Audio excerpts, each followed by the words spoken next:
What's up, guys, and welcome back to the Heat Chip Podcast, the season finale. We've been doing this every single week, and we said after the Super Bowl comes around, we're going to take a little bit of break, resume in the draft, and that's exactly what we plan on doing. But there's a lot to talk about this week: honors, Super Bowl, and then a bunch of offseason news. Hopefully that will get answers to by the time that the draft comes around. But let's get right into the big game.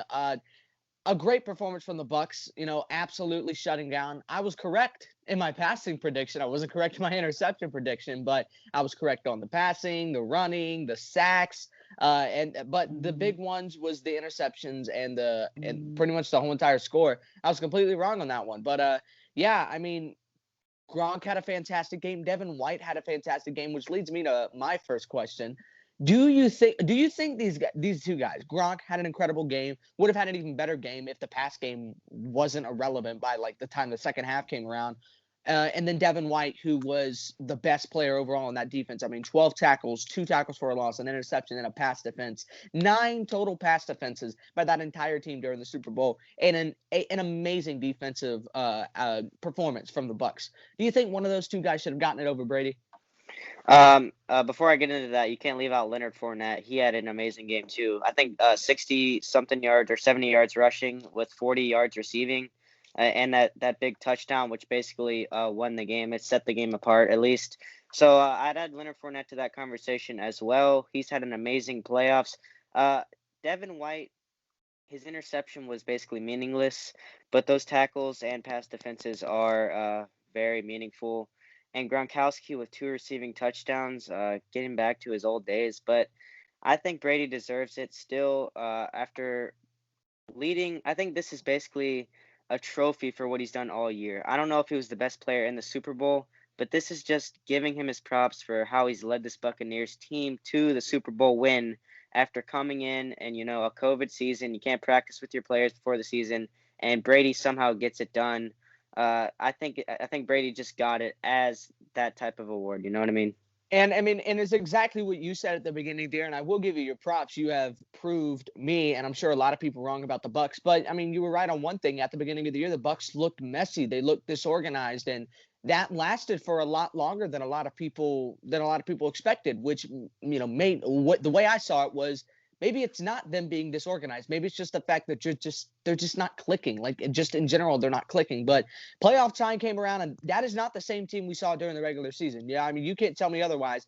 That Bucks team, I won't even say like the entire playoffs. After they won against the football team, they played so much better. They almost lost to a Taylor Heineke, which props to the ODU, man. Props to Taylor Heineke for getting his money and playing great over there. But man, it's just this team played so much better during the divisional, the conference, and then of course the Super Bowl, especially this defense. I never would have thought the secondary would have developed into what it was, and especially this offensive line to perform as good as they did. So really all props to the Bucks. And that post Super Bowl victory video of Tom Brady stumbling around is hilarious, but he deserves it. Really, honestly, everyone on that team deserves it, but that doesn't mean I'm a Tom Brady fan now. The Bucks, everyone on that team, they went through hell the past few years. You got yourself a ring.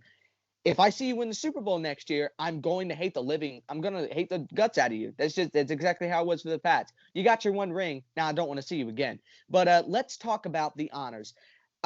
A lot of awards went out, nothing like we predicted towards the beginning of the year. I'm going to go through both of our lists. I went back and I looked at an old episode. This is what my list was.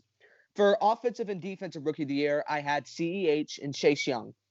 For comeback player of the year, I had Cam Newton. Offensive player of the year, CMC. Defensive, Bosa. MVP, Mahomes. And coach of the year, Sean McDermott. You had CEH and Young, just like me. Cam as well. Mahomes for both MVP and Offensive Player of the Year. Bosa for Defensive Player of the Year. And then Bill Belichick for Coach of the Year. We were both 1 for 7, and this is how they'd actually – yeah, it was a horrible prediction, especially the Cam Newton part. I can't believe I didn't even consider Alex Smith, but it's pretty much at that time nobody thought Alex Smith was going to be coming back. But, of course, Herbert winning Offensive Player of the Year. Chase Young, a shoo-in for Defensive Player of the Year the moment he came into the league. Alex Smith, Henry, 2,000 yards, well-deserved. Aaron Donald, we'll talk about that. But Aaron Rodgers, MVP, best season, hands down, definitely deserved it. And then Kevin Stefanski, obviously, hands down. I don't think anyone argued with this one. The fact that he led that Browns team to the success that he did in his first year, that team's future is bright. But let's talk about Defensive Player of the Year. I want to hear your take on this. A lot of people are arguing the fact that T.J. Watt deserved it over Aaron Donald. What do you think? Do you think Aaron Donald deserved it more than T.J. Watt? Okay, so here's my consensus on that. Aaron Donald definitely deserved it. T.J. Watt may have deserved it a little bit more, but we got to look at their teams. You got to look at their different positions, right? So Aaron Donald, he led the greatest defense in the NFL this year, drawing double teams all year and still getting on par numbers with T.J. Watt. But T.J. Watt's numbers were better, as we saw in those tweets J.J. Watt sent out. They were better, but still, I don't know if I kind of still give it to TJ Watt, but I'm not taking away from Aaron Donald at all. Aaron Donald had a great season. He led the Rams defense to be the number one ranked defense. His role is different than TJ Watt's. I mean, he gets doubled basically every game, but he still puts up monster numbers. He had a ton of forced fumbles. I don't know, man. They were going to give it to who they're giving it to, but I'm not taking away from Aaron Donald, and I'm not saying TJ Watt shouldn't have got it either, but they both had great seasons. It's a toss-up. I was really pulling for Xavier Howard to get it because even though picks aren't everything, he was shut down. He was more shut down than Jalen Ramsey. You know, Jalen Ramsey, he got interceptions too, I'm sure of it, and he was clamping guys left and right. But Xavier Howard was clamping guys and taking the balls away from them. And the fact that he improved so much from last year, and the Dolphins especially, 10-6, led one of the best defenses in the league this past year. I was really hoping Xavier Howard would get the props. But here's my thing on Aaron Donald. TJ Watt is an edge rusher. You know, you talked about the positions. I don't feel like people realize this more. Edge rushers get more sacks, they get more tackles. That's just how it's always been. That's usually the outside linebackers and defensive ends are usually who leads the sack totals.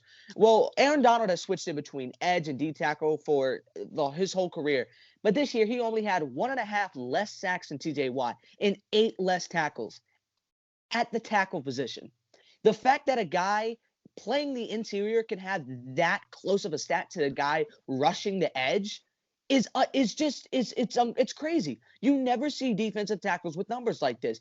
The last time you see defensive tackles with numbers like this, you think of guys like Alan Page. I think he played D tackle as well, and then John Randall. Some of these all-time great D tackles that would put up insane numbers and win the MVP while rushing from the interior. That's the type of season Aaron Donald has, and that's why I feel like Aaron Donald deserved it more. And the same thing you said. He led the best defense. He actually got a playoff win with that defense. So, you know, I feel like TJ Watt put up great numbers, and I do feel like he'll have plenty more chances. But Aaron Donald definitely deserved this, and I feel like I don't think he'll ever win MVP, but he's really making a good case to competing with Lawrence Taylor for the best defensive player of all time. Because get himself a ring, and that man's having a fantastic career. But pretty much besides that, I mean, maybe Coach of the Year, you could have given it to Sean McDermott, like I predicted it early on in the year. But I mean, you can't compete with any of these. Well, except for Offensive Rookie of the Year.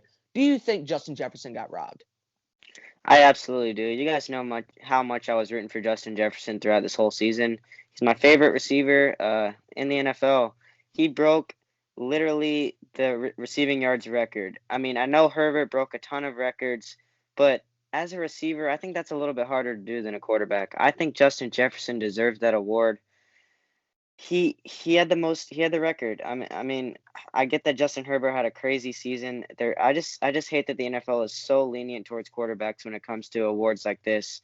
I mean, I don't like the MVP always being a quarterback. Besides like Adrian Peterson, a few running backs back then. We got to get this quarterbacks that deserve all the awards mindset out of the NFL because I do not like it because a lot of other guys deserve these awards, man. A lot of people play their hearts out and deserve some of these awards.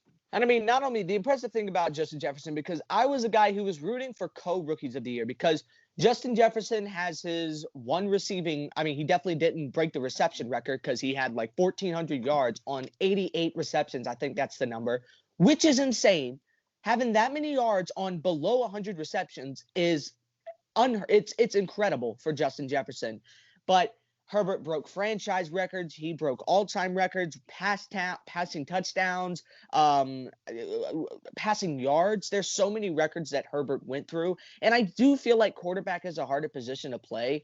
Yeah, honestly, it's just, wide receivers, they run routes and they go against a lot of guys. But the quarterbacks, they've got to read the entire field while they've got 4, 5, 6 guys rushing in their face. So, I mean, it really is a hard, but I do something about me, just like how you were a big Justin Jefferson guy, I was a big Herbert guy, especially because of fantasy. But I do feel like Herbert deserved this. But I would have loved to see this go to co-rookie of the year, something like what they did with the MVP with Manning and McNair, because these guys both played their hearts out, and none of them shouldn't have not gotten the award. But kind of sucks that they just gave it to Herbert. But I'm sure the voting was close, and if it wasn't, it's outrageous. But that's all for the honors. Let's get into all of the news, starting off with a huge trade request. Left tackle Orlando Brown, a young, great tackle for the Ravens, is well, actually, he plays right tackle, but he's originally a left tackle. He's requested a trade, and there's a lot of guys out there that I know can get him, my Cowboys included.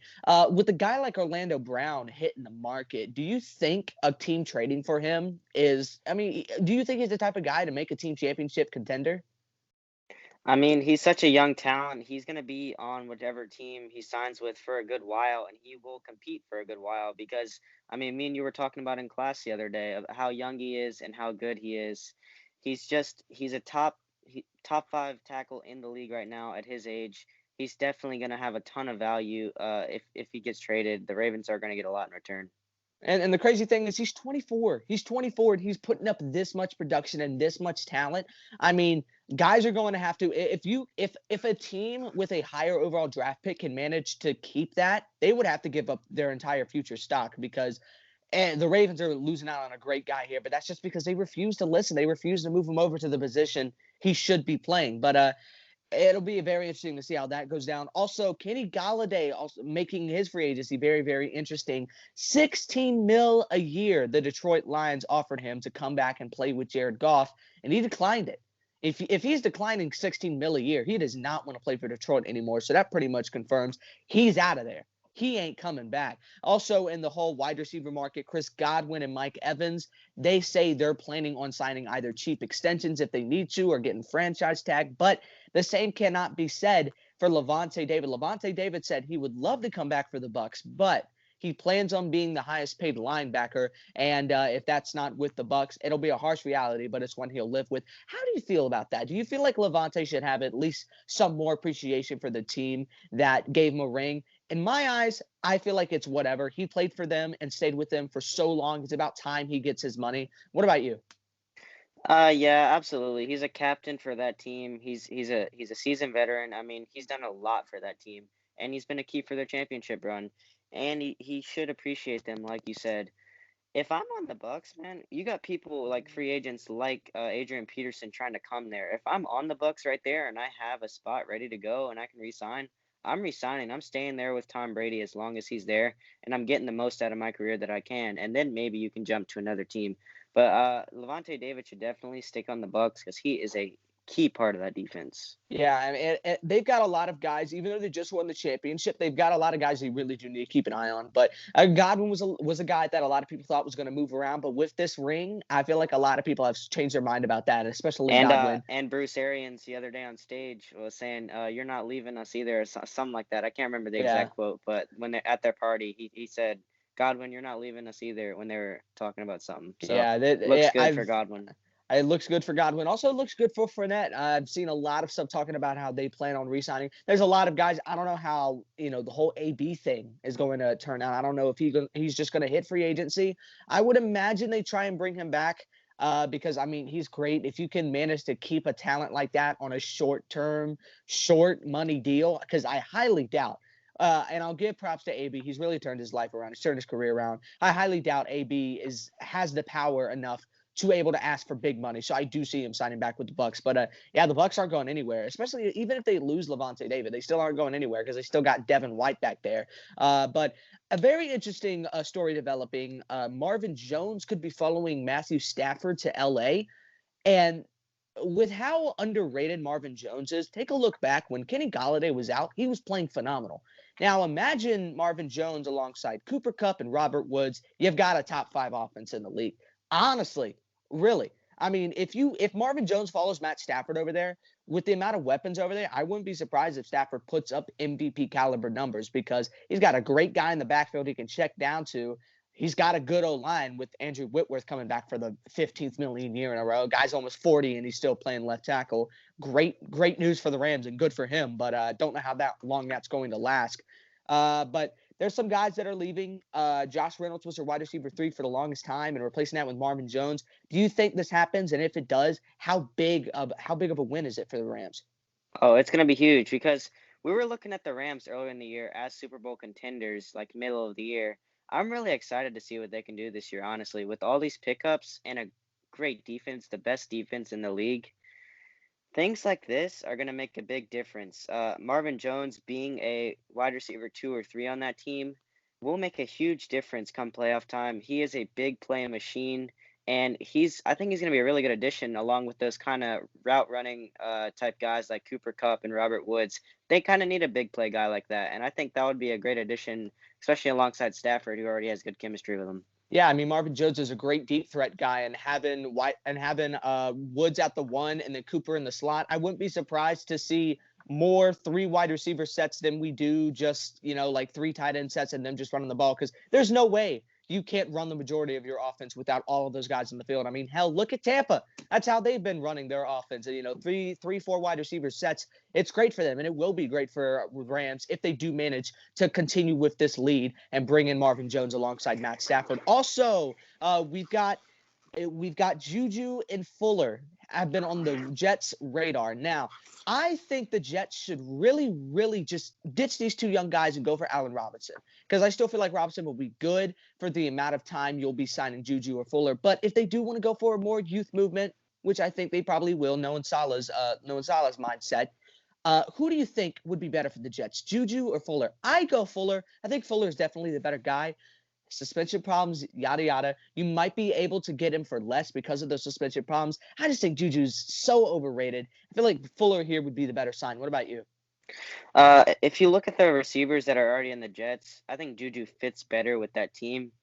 Even though they really have nobodies at receiver, if you look at those guys like Brashad Perryman, I can't really name any other receivers, but Jamison what Crowder. I've seen, yeah, Jamison Crowder. I mean, he's type of slot route runner guy, but it looks like they'd need a guy like Juju to kind of put together the offense. I mean, Will Fuller is great too. He's a big play threat, but he's super injury prone, and we've not really seen many injuries out of Juju.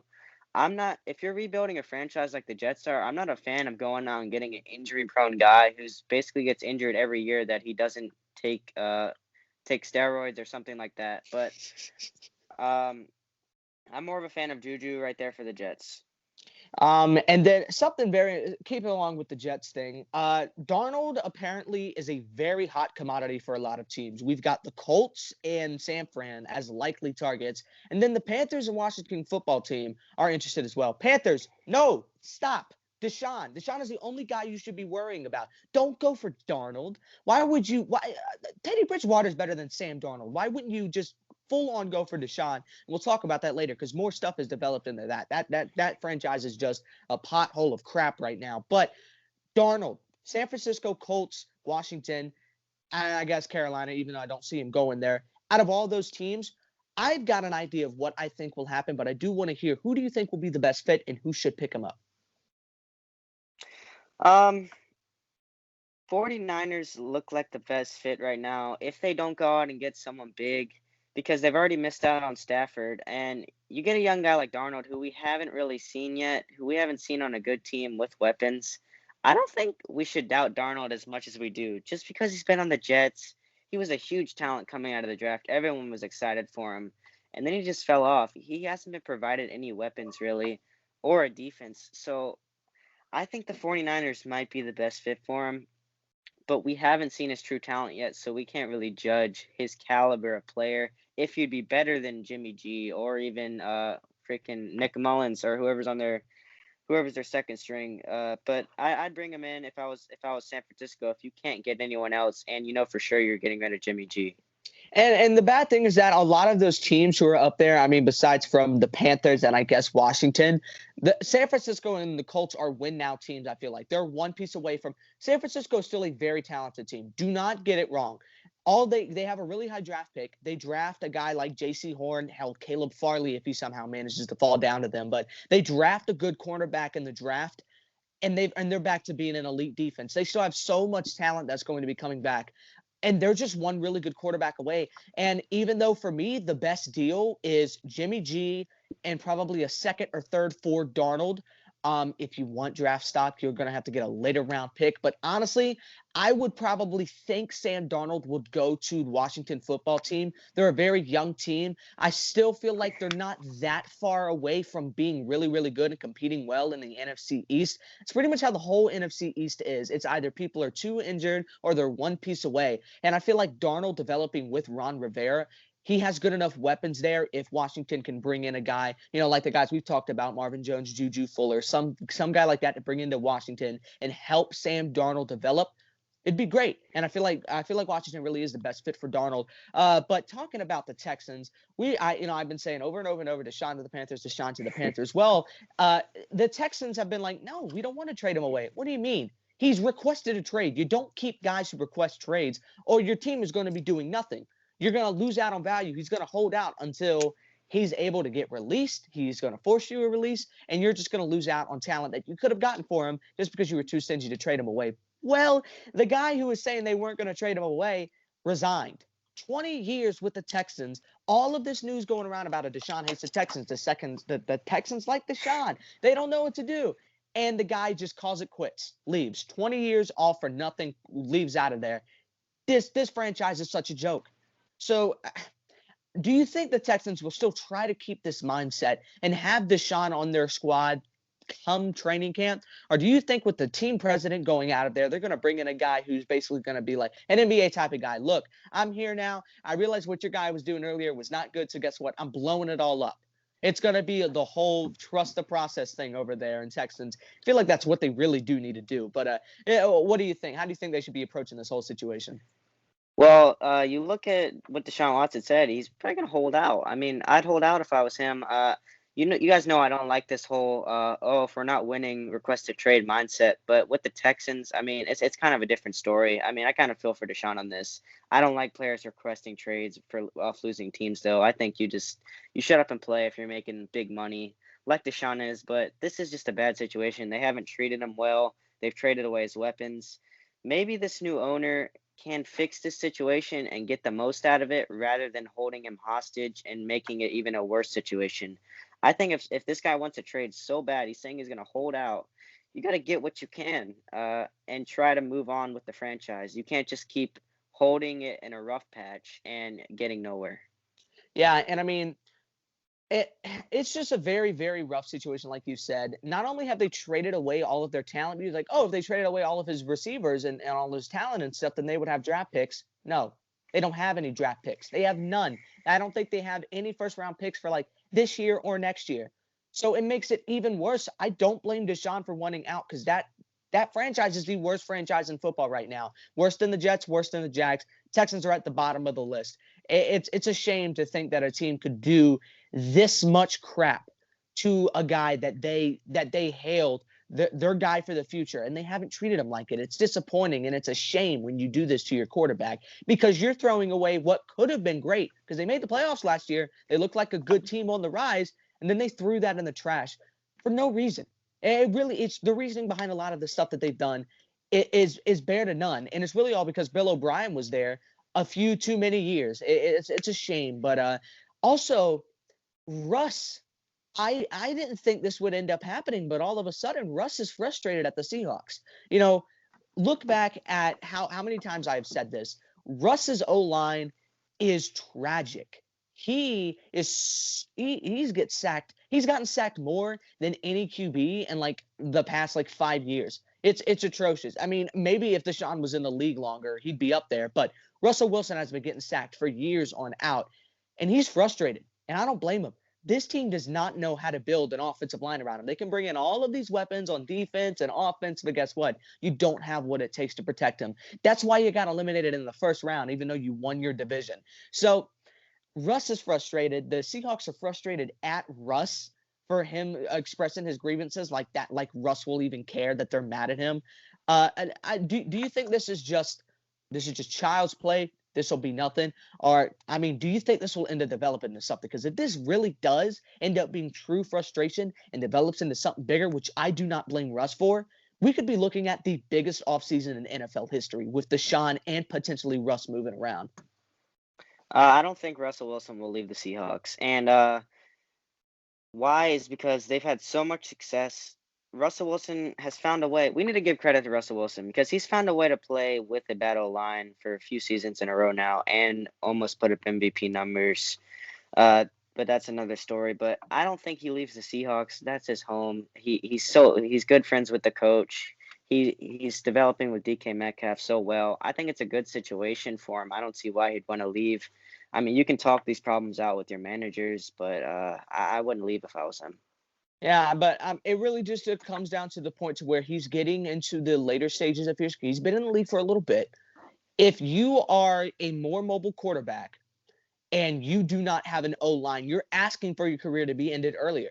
Because guys like Tom, I mean, except for last year, I really feel like last year the Pats O-line just really was bad. Kind of wish they had some of the talent that they had last year. But you look at these older pocket passing type of guys, they've had protection. They've had enough time to get stuff out. And the Seahawks aren't going to be able to do that for Russ unless they start doing stuff about it soon. And a guy that I think they should bring in is a guy who's not going to be Patriots any longer. It really doesn't look good. But Joe Thuney, y'all just can't get a contract done with him. Joe Thuney looks like he's going to be hitting free agency. He's very keen on hitting free agency. If they want to settle this frustration, bringing in a guy like Thuney, or hell, hey, since you're in love with trading away draft stock, for players who are arguably not worth it, go for Orlando Brown. If you can trade for Orlando Brown and sign Joe Thuney, holy crap. Like, that'd be huge. I mean, what do you think they should prioritize? Free agency or trading for Orlando? You gotta really. I don't know if you should trade for Orlando because you're gonna have to give up a ton. The Ravens aren't just gonna let him go, and we don't even know if he's gonna leave the Ravens just yet. So you can target Joe Thuney. I like that, but he might get franchise tagged or something like that.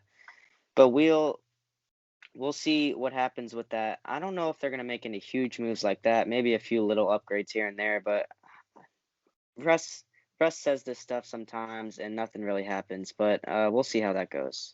But guys, that is all for this week. Of course, we took a week off, so there was going to be a huge bunch of news with the off season and post Super Bowl off season and everything. But guys, before we sign off until the week before the draft, I just want to say thank you so much. This has been a great first season of hopefully many. I've really enjoyed doing this, fantasy and everything. It's been so enjoyable coming here every single week. Well, except for the Pro Bowl, and just sitting here and talking about football because it's something that I'm just so glad to get to share this with an audience. Even though it might not be that big, it's an audience that I know watches and cares, and I do want to thank you for that. Before I sign off here, you got anything to say? No, just thank you guys for everything. Me and Brett have a good time doing this, and we thank you for all the likes and comments and stuff. We're on the way up. Next season's going to be even better, hopefully. All right, but until the draft, guys, that is all for this season. Thank you guys for watching so much. We put all of these, if you didn't realize it, we put all of these episodes into a playlist. So if you want to go back and see how bad our preseason rankings were, go back and look at my Super Bowl predictions. Go back to episode 1 right now. But look at me call the Super Bowl. What they should do is look back at your running back predictions when you put Dalvin Cook at 10, but that's for later. But guys, thank you so much for watching this season. If you like this episode, make sure you hit that like button. Comment down below what you want to see for next year. If you have anything that you want to see out of us, make sure you let us know, because the best way to make this podcast better is hearing what y'all want to do. So if you do have any suggestions or anything, not being a troll, comment down below. Hit the notification bell. Make sure you are subscribed if you're not already. And hopefully the draft comes sooner than later, but we'll see y'all then. Peace.